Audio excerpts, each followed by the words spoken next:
नमस्कार, मैं हूं मनीषा शुक्ला और न्यूज़ीफाई की टीम चौक चौराहों पर घूम घूम कर लोगों की राय जान रही है गुजरात के इलेक्शन को लेकर। ऐसे में हम घूमते घूमते एक क्लिनिक पर आए, जो क्लिनिक का नाम है तुषार क्लिनिक और यहाँ के डॉक्टर हैं नरेंद्र पाटिल जी, जो यहाँ के स्थानिक कॉरपोरेटर भी हैं और डॉक्टर की सेवाएं भी दे रही हैं। तो यहाँ से जानते हैं कि गुजरात की स्वास्थ्य व्यवस्था कैसी है, शिक्षा व्यवस्था कैसी है, जो यहाँ के लोग लगातार बीजेपी को वोट कर रहे हैं। तो यहाँ के लोगों से जानते हैं कि स्वास्थ्य व्यवस्था, जैसे अरविंद केजरीवाल हमेशा गुजरात वर्सेस दिल्ली की मॉडल की बात कर रहे हैं शिक्षा और स्वास्थ्य का, तो हम यहाँ डॉक्टर नरेंद्र जी से पूछेंगे कि किस तरह का शिक्षा व्यवस्था और स्वास्थ्य व्यवस्था गुजरात की है। केम छो डॉक्टर जी? वो मजामा। हम हमेशा हर किसी लोगों से केम छो गुजरात पूछ रहे हैं, तो हमने आपसे भी पूछा, तो गुजरात केम छो?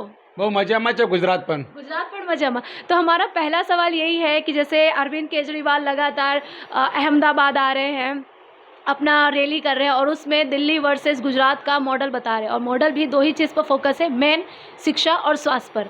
तो आप पेशे से डॉक्टर हैं, तो यहाँ की स्वास्थ्य व्यवस्था कैसी है?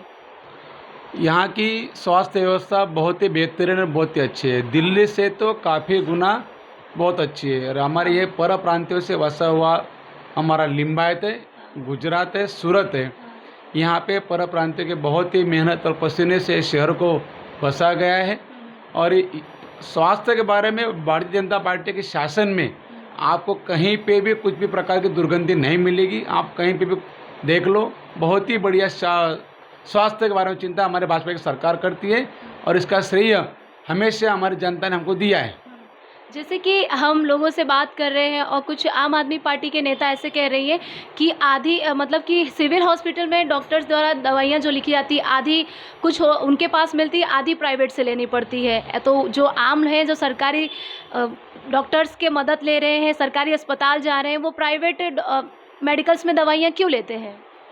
ऐसा नहीं है, बहुत ही कम दवा, बिल्कुल जीरो जैसा है। मैंने तो जितना आज तक देखा है, वो लोग विरोधी का काम है खाली आरोप लगाना, लेकिन आप खुद जाके तलाश करो, बहुत ही कम लोगों को जो दवा जिन्नून होती है वही एक को दवा लिखी जाती है, बाकी सब दवा फ्री में देके लोगों के बहुत अच्छा स्वास्थ्य देते हैं। आप खुद एक बार जाके सर्वे करिए सिविल हॉस्पिटल का, मेडिकल कॉलेज का, वहाँ की जनता से पूछिए, लोगों से आप पूछिए कि लोग कितना सुखी और समाधानी है हमारे गवर्नमेंट के हॉस्पिटलाइजेशन। आदरणीय मोदी जी की 8 साल में आज गुजरात में 7 एम्स कॉलेज आ चुके हैं।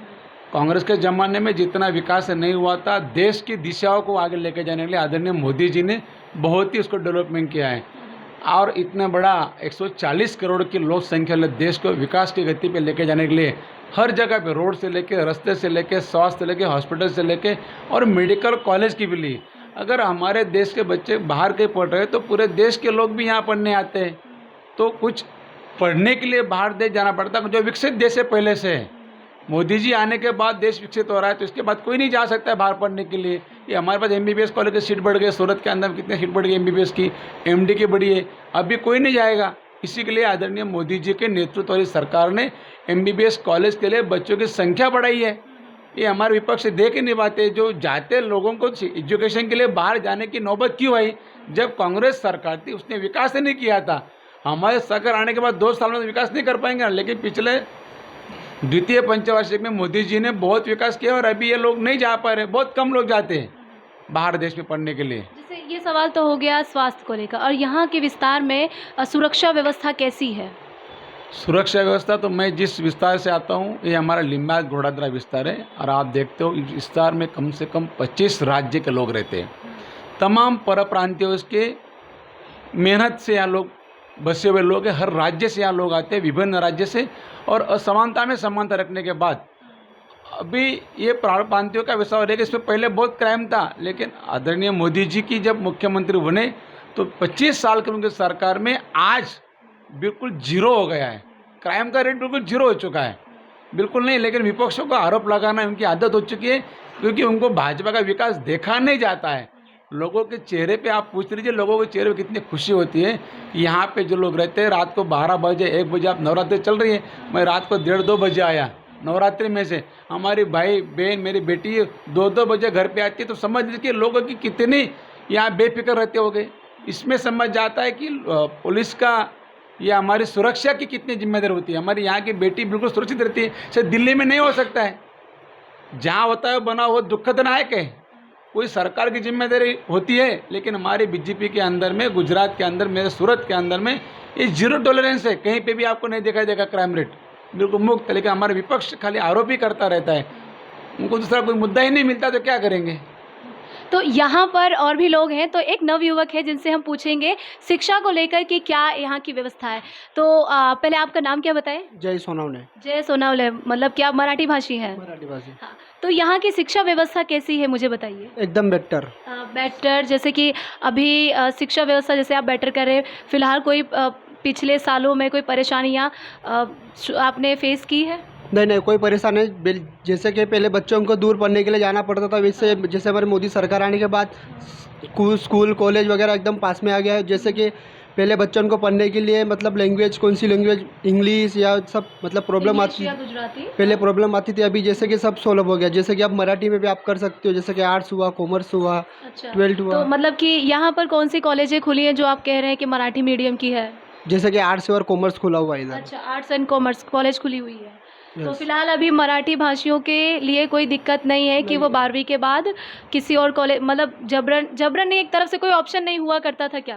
जैसे कि अभी हमारे मोदी सरकार ने के आने के बाद जैसे कि अभी इंजीनियरिंग भी गुजराती में कर सकते हैं अभी तो। अच्छा, ऐसा इंजीनियरिंग भी गुजराती में कर जीटी में इंग्लिश, जैसे पहले इंग्लिश में करना पड़ता था, अभी तो गुजराती में भी कर सकते हैं। मतलब भाषाओं की बाधाएं खत्म हो चुकी हैं। यस वही। और मराठी का, जैसे आप मराठी भाषी है तो मुझे उसके बारे में थोड़ा और बताइए कि और भी क्या व्यवस्था शिक्षा के रिलेटेड है? जैसे कि मतलब पहले कंपलसरी ऐसा था कि मतलब यही लैंग्वेज आप चूज़ करो। अभी मोदी सरकार आने के बाद कि मराठी हुआ, इंग्लिश, हिंदी हुआ, आप कौन सी भी लैंग्वेज चूज़ कर सकते हो। अच्छा, ठीक है। तो यहाँ पर हमारे साथ और भी हैं, तो हम पूछते हैं कि यहाँ पर फ़िलहाल हमसे ये बताइए कि इस बार आप, जाहिर सी बात है आप यहाँ बैठे हैं तो बीजेपी को ही वोट देंगे? बिल्कुल। ठीक है, लेकिन मुझे थोड़ा ये बताइए कि अरविंद केजरीवाल बहुत सी चीज़ें मुफ्त करने वाले हैं, बहुत सी चीज़ें, जैसे कि बिजली हुआ और बेरोज़गारी भत्ता, महिलाओं को सम्मान निधि योजना के अनुसार हज़ार रुपए देंगे। तो ये यहाँ के लोगों के लिए कितना एक्सेप्टेबल है, कितना वो मान रहे हैं कि हमें हाँ इनकी ये फ्री की रेवड़ी चाहिए? तो आप बताइए यहाँ की जनता का क्या रुख है अरविंद केजरीवाल की ओर? देखो, दिल्ली में जो है ना, दिल्ली में जो बकवास है, बाकी जो यहाँ पे गुजरात में आके जो करते हैं वो विश्वास नहीं होता केजरीवाल के ऊपर, क्योंकि जो मोदी करेंगे वो केजरीवाल नहीं कर सकते। उनके ऊपर, केजरीवाल के ऊपर हमारा बिल्कुल विश्वास नहीं है। बहुत सुंदर रोड बना दिए गए, बाकी और व्यवस्थाएं और भी जगह, जैसे ध्रुव पार्क एरिया हम जहाँ घूम के आए, देख के आए न्यूज़ीफाई की टीम ने, तो कि वहाँ पे बहुत सारे उबड़ खाबड़ रास्ता है, उसका ऑन दी प्रोसेस काम है लेकिन हो नहीं पा रहा है। तो क्या ये जहाँ से नेता या पीएम जाएं वहीं पर ही रोड व्यवस्था सही होगी?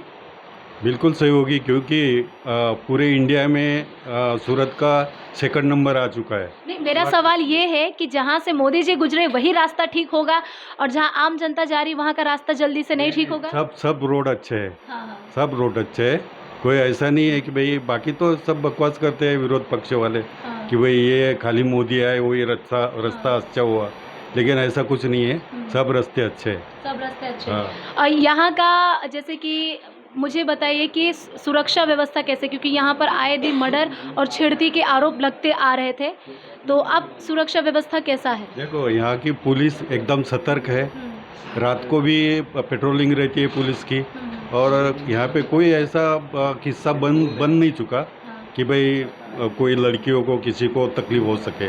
बिल्कुल सुरक्षित है। जैसे यहाँ पर शराब मुक्त, गुजरात पूरा शराब मुक्त है, और यहाँ पर ऐसा आम आदमी पार्टी ऐसा कहती है कि जितना आप बोतलें मंगा सके आ जाएगा। यहाँ पर इनडायरेक्ट बहुत ज़्यादा बिजनेस हो रहा है शराब का, तो ये कितना प्रतिशत तक सही है? बिल्कुल सही नहीं है बात। लेकिन यहाँ इनडायरेक्ट तो बिक रहे हैं ना? वो हमने तो नहीं देखा। हाँ। हमने देखा नहीं तो कैसे बोल सकेंगे कि भाई कि शराब बिक रही है। बिल्कुल हमारे नज़र में तो नहीं आता है। चलिए ठीक है, अब हम महंगाई का मुद्दा लेते हैं कि आए दिन महंगाई बढ़ रही है और महिलाओं के बजट पर भी असर हो रहा है, और खाने पीने चीज़ों पर भी जीएसटी लगा दिया। तो महंगाई से आपके बजट पर कितना प्रभाव पड़ रहा है? महंगाई उतनी ज़्यादा नहीं है। हाँ। ठीक है। हाँ। कोई ये इतना ये फर्क नहीं है उसमें तो। अच्छा तो मोदी सरकार बराबर ले रहे लेवल में। अच्छा ठीक है, हमारा आप हम आपसे पूछते हैं सवाल कि फ़िलहाल अभी महंगाई बढ़ रही है और खाने पीने की चीज़ों पर भी जीएसटी लगा दी गई है, तो इससे आपके घर पर क्या प्रभाव पड़ रहा है, आपके बजट पर? सैलरी बढ़ी? कोई प्रभाव नहीं पड़ रहा है महंगाई का। आमदनी भी वही हिसाब से हमारी बढ़ गई है। अच्छा पहले जो सैलरी मिलती थी उससे 2 गुना सैलरी हो गई हमारी, हाँ हाँ इसलिए हमारे ऊपर महंगाई का तो कोई असर ही नहीं पड़ रहा है। ये तो खाली अफवाह चल रही है कि महंगाई बढ़ गई बात बोल रहे हैं, लेकिन ऐसी कोई बात नहीं। वो इसके हिसाब से आमदनी भी तो बढ़ी है। हाँ। तो आमदनी बढ़ी है जैसा आप कह रहे हैं। हाँ, तो सैलरी हमारी बढ़ गई तो हमें महंगाई का तो कोई सवाल ही नहीं आता है ना। अच्छा। जब हमारी आमदनी दुगनी हो गई होगी तो महंगाई का कोई सवाल ही नहीं आता। ठीक है, हमारा एक और ये सवाल है कि आम आदमी पार्टी आ रही है, फ्री की रेवड़ी दे रही है और मिडिल क्लास ऐसा कह रहे हैं कि वो पैसे दे रहे हैं, ठीक है, तो आपका अपना क्या मंतव्य है कि वो जिस तरह से चीज़ें फ्री कर रहे हैं कितने हद तक सही है?